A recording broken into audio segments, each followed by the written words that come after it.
Hello tout le monde, j'espère que vous allez bien. J'ai quelques questions pour vous. Est-ce que vous vous êtes déjà demandé si c'était normal qu'on ait accès à des méthodes à partir de strings, du style hello.includes? C'est pas censé être réservé aux objets, ça? Est-ce que vous aussi, vous vous demandez à quoi sert le prototype qu'on voit toujours entre double crochet dans la console? Est-ce que vous savez pourquoi on peut créer des objets en JavaScript sans avoir à instancier de classe? Aujourd'hui, on va explorer une des caractéristiques clés de JavaScript, le modèle objet prototype. Quand on fait des formations courtes, on s'attarde peu sur la théorie au profit de la pratique. Et ça s'entend, hein, étant donné que, en général, quand on est dans un processus de reconversion, on a des impératifs économiques qui font qu'on est poussé à aller chercher un poste très vite et donc à être opérationnel sur des outils pratiques. C'est bien jargonnant et c'est le but. On va étudier de la théorie, un concept théorique en l'occurrence, parce que la théorie compte. Or, maîtriser des concepts théoriques, c'est comprendre considérablement mieux des principes de programmation et donc mieux comprendre comment fonctionne le code et opérer derrière de meilleurs choix. C'est aussi mieux communiquer avec ses collègues, éviter les quiproquos, étant donné qu'on utilise toutes et tous les mêmes termes et qu'ils sont précis et ciblés. Ainsi, on a plus de chances de savoir en fait à quoi on fait référence les uns et les autres en équipe et forcément on est beaucoup plus efficace. Du coup, l'idée sera ici d'aborder la notion de modèle objet prototype qui est donc une notion fondamentale de JavaScript et ce dans un pas à pas abordable. Alors avant d'aller plus loin, comme d'habitude, abonnez-vous à la chaîne pour plus de vidéos, pour vous, pour trouver des ressources qui puissent vous aider toujours plus ici sur Allant en Dev. Abonnez-vous à la chaîne et partagez-la aussi si vous pensez que le contenu est intéressant. Alors aujourd'hui, le concept qu'on va voir, c'est une des caractéristiques les plus fondamentales de JavaScript. Il s'agit du modèle objet prototype. En fait, JavaScript repose sur cette notion, le modèle objet prototype. Et en fait, tout d'abord, c'est quoi un modèle objet ? C'est le fait de représenter des données et des comportements sous la forme d'objets. Donc, en fait, dans le cas d'un objet, c'est le fait de représenter des données à travers des propriétés et des comportements à travers des méthodes, typiquement. Il existe en fait différents types de modèles objets. Il y a le modèle objet classique qui concerne la plupart des langages orientés objets et où on va en fait instancier des objets à partir de classes. Donc on va voir ça en fait tout de suite en image. Voilà, donc là c'est une classe animal qui est définie en Python, qui est donc un langage tout à fait représentatif des langages orientés objets. Et donc effectivement, on voit bien que dans cette classe sont définies des propriétés, name, sound, et aussi une méthode speak. Voilà, et donc en fait, quand on instancie animal, l'objet instancié a accès donc à typiquement par exemple la méthode speak. Aussi, donc les classes en fait peuvent hériter d'autres classes, ce qui permet du coup derrière donc aux objets instanciés de bénéficier aussi des méthodes et des propriétés des classes parentes. Donc là effectivement on peut le voir avec cette classe cat qui hérite de la classe animal. Donc cat, elle, va comprendre notamment une méthode qui s'appelle her. Et effectivement, quand on instancie cat, donc ici, qu'on stocke ça donc, dans une variable myCat, on voit bien que myCat a aussi bien accès donc, à la méthode speak de la classe, à la méthode per du coup de la classe cat, qu'à la méthode speak de la classe animal. JavaScript, en revanche, s'appuie sur le modèle objet prototype. Là, pas besoin d'instancier de classe pour pouvoir créer des objets. On peut le faire de différentes manières qu'on va voir tout de suite à l'écran.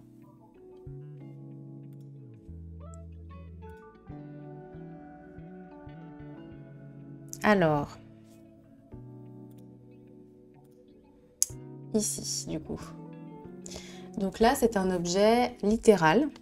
Donc voilà, qu'on déclare, enfin je veux dire de façon, on va dire très classique, très familière, hein, surtout aujourd'hui en 2023 dans nos frameworks front.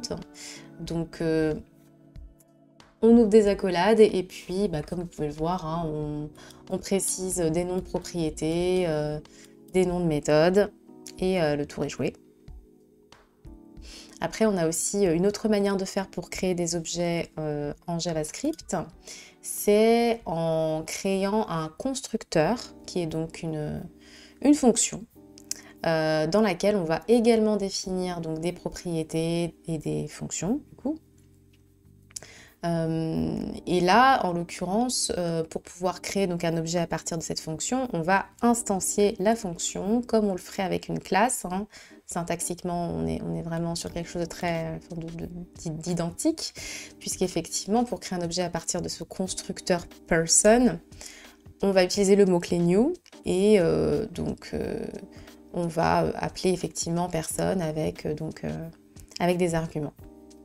Autre chose sur les constructeurs, chaque constructeur a un prototype qui lui est associé. Donc un prototype, c'est un objet qui va réunir les différentes propriétés auxquelles pourront accéder les objets créés à partir du constructeur. On va voir un exemple de ça tout de suite.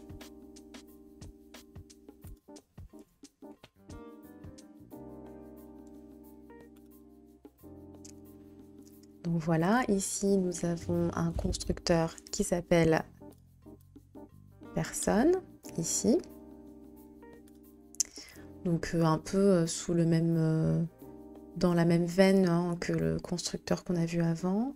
Sauf qu'ici, on va définir effectivement des propriétés, greet et change name à partir donc du prototype de person. Donc voilà, enfin, je veux dire, on va chercher littéralement donc, une propriété qui s'appelle prototype hein, sur le constructeur et par-dessus, on va donc créer nos propriétés qui sont ici donc des fonctions. On indique l'instruction qui va bien donc, dans chacune des fonctions. Et puis voilà, comme ça, on a créé donc, nos propriétés au sein du prototype de person. Donc après avoir défini donc nos propriétés de prototype, on instancie notre constructeur personne hein, pour pouvoir créer donc l'objet John. Et là en dessous, on voit bien que John a accès au prototype de person. Donc voilà, ce prototype pardon, lui est partagé. Puisqu'effectivement on peut exécuter les fonctions de prototype greet et change name à partir de l'objet John. Il y a aussi autre chose qu'on remarque du coup ici, c'est le fait que quand on exécute les fonctions de prototype sur l'objet, on n'indique pas hein, le mot prototype, quoi. On exécute directement la fonction. Alors maintenant, quel est l'intérêt de passer par le prototype pour pouvoir définir des méthodes, définir des propriétés? Pourquoi ne pas le faire directement au sein de notre fonction, de notre constructeur personne?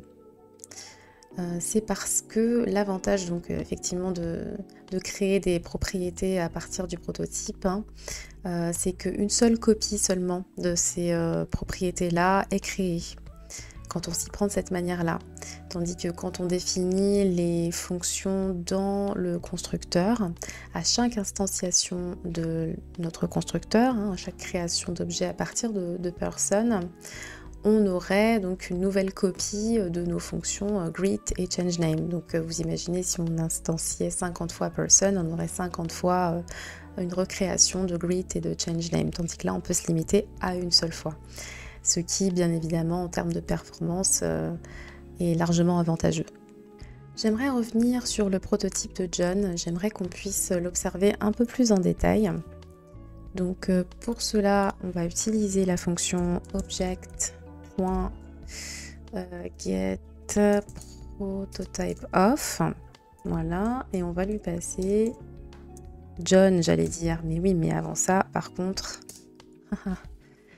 il faut bien que je lui copie-colle ce code à notre console pour qu'elle soit au courant de l'existence de John.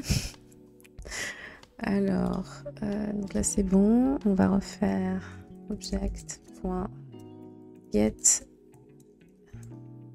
prototype off.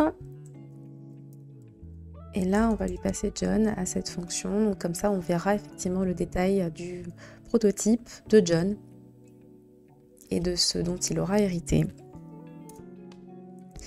Alors, oui, effectivement, comme prévu, on voit bien que John a, donc l'objet qu'on a créé à partir de personne, a bien récupéré le prototype tel qu'on l'a défini ici, puisqu'on retrouve bien la fonction greet. On retrouve bien aussi change name. On nous indique aussi le constructeur à partir duquel on a pu instancier John, qui est donc personne. Donc là, on est good. Et par contre, on remarque un autre prototype ici. Ok. C'est le fameux prototype dont je vous parlais au début de la vidéo, vous savez, avec les doubles crochets, là, celui qui fait peur. Donc le constructeur ici, c'est object, on n'est plus dans personne. Et bien écoutez, le truc là, c'est qu'on ne sait pas d'où il sort en fait, ce constructeur, parce qu'on ne l'a pas défini, on ne l'a pas créé nous. Alors, les constructeurs, en fait, il faut savoir que on peut en créer, comme ce qu'on a fait là avec le constructeur personne, et il en existe aussi des natifs dans JavaScript, donc comme object, qu'on vient de découvrir ici. Il y a aussi date, string, array, number, par exemple. Donc ce sont en fait des constructeurs natifs qui permettent derrière de créer des objets éponymes qui s'appelleront aussi donc string, number, etc. Et qui vont aussi bien souvent qui vont aussi s'instancier avec new comme pour date. Je pense que c'est l'exemple qu'on a le plus facilement en tête, qu'on utilise le plus aussi au quotidien. New date, voilà. Donc le date qu'on voit ici, c'est celui du constructeur date qui donc permet à l'instanciation de créer une nouvelle date. Alors c'est quoi l'avantage d'avoir des constructeurs et des objets natifs? C'est que eux aussi vont mettre à disposition beaucoup de propriétés, de fonctions très pratiques et clés en main. Tenez, regardez, pour la date, typiquement, si je cherche du coup, hop, le prototype du new date, tac. Donc ouais, on retrouve bien date comme constructeur, sans surprise. Et là, get date, get day, get full year, get hours. Bon, voilà, vraiment toute une série de fonctions pour en fait pouvoir manipuler effectivement les dates beaucoup plus facilement. Donc voilà, ça c'est un gros avantage. En vrai, on n'a pas nécessairement besoin d'instancier les constructeurs en fait natifs pour pouvoir accéder aux différentes propriétés de leur prototype. Pour preuve, hop, object.get prototype of une string, tout simplement une string. On va chercher son prototype. Et là, on voit bien déjà son constructeur qui est string. Voilà, donc qui est l'objet en fait natif, string fourni par JavaScript. Et là, pareil, donc on voit bien en fait les différentes méthodes qu'on connaît bien. et qui sont liés, donc, enfin qui sont exécutables à partir d'une string, hein, comme notre fameuse include, notre ends with, replace, slice, voilà. Moi, je pense qu'elles sont vraiment toutes là, tout local lowercase. Ouais. Je reviens alors à ma question du début de cette vidéo. Comment c'est possible d'accéder à des méthodes à partir d'une string? En fait, c'est dû à une petite subtilité de JavaScript. Ce qui se passe, c'est que le langage va convertir la string en objet. Donc en objet justement string. Voilà. Momentanément. Voilà, et c'est ça qui va permettre effectivement de lire les différentes méthodes, les différentes propriétés de l'objet string à partir d'une chaîne de caractères qui est à l'origine une valeur primitive et pas un objet. On arrive à la fin de cette vidéo. Alors, vous pourriez me dire, Abby, écoute, moi, j'ai jamais eu besoin de créer le moindre constructeur. J'ai jamais touché à un seul prototype de ma vie et j'en ai jamais vu dans mon code. Oui, mais je parie que vous ne survivriez pas 2 minutes et demie sans méthode de tableau, hein, qui nous viennent directement du constructeur array, qui est là. Hein. Les filters, les find index, là, tous les maps, les machins.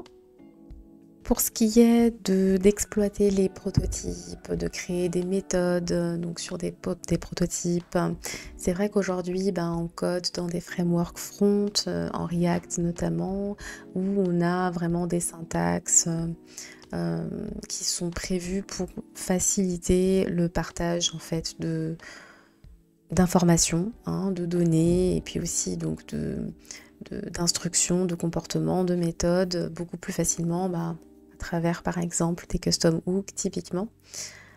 Mais en revanche, pour ce qui est des constructeurs natifs et des objets natifs de JavaScript comme ceux qu'on vient de voir, clairement dans leur prototype il y a des propriétés, des méthodes qu'on utilise absolument massivement. On vient de citer les méthodes de tableau, ça vaut aussi notamment pour les strings, pour date, enfin bon voilà. Ce sont c'est du code absolument incontournable et qu'on utilise massivement. Donc de ce fait, il est, je pense, très important de comprendre comment ça fonctionne, de comprendre que ce n'est pas magique et qu'il y a une logique et qu'il y a toute une ingénierie derrière la mise à disposition de ces différentes propriétés. Et donc comprendre ça, effectivement, ça peut vous aider pour du debug par exemple, ou du refactor, enfin bon, en tout cas pour une tâche de dev, pour pouvoir proposer quelque chose qui soit propre et qui soit maintenable. On arrive à la fin de cette vidéo. Je vous remercie comme toujours de l'avoir suivie. Si elle vous a plu, abonnez-vous. Si elle ne vous a pas plu, abonnez-vous aussi. Et surtout, partagez-la. Écrivez-moi en commentaire. Dites-moi, vous, ce que vous pensez des prototypes, si vous connaissiez, si vous vous êtes risqué à modifier des prototypes d'objets natifs de JavaScript, ou bien si vous avez déjà créé des méthodes en fait sur des prototypes de constructeurs complètement custom, si ça se fait toujours. Je suis très très curieuse. En tout cas, voilà, partagez-moi votre expérience, likez et encore une fois, abonnez-vous. Et puis, on se retrouve très bientôt pour une prochaine vidéo. Ciao. Bon, je reviens.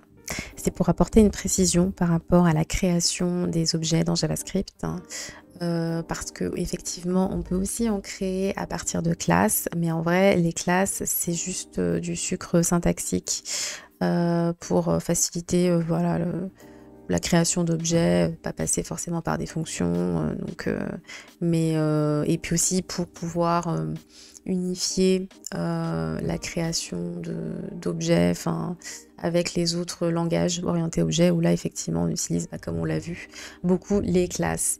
Donc voilà, je voulais faire en sorte que ce point-là soit clair. Allez, c'était vraiment. Bye bye.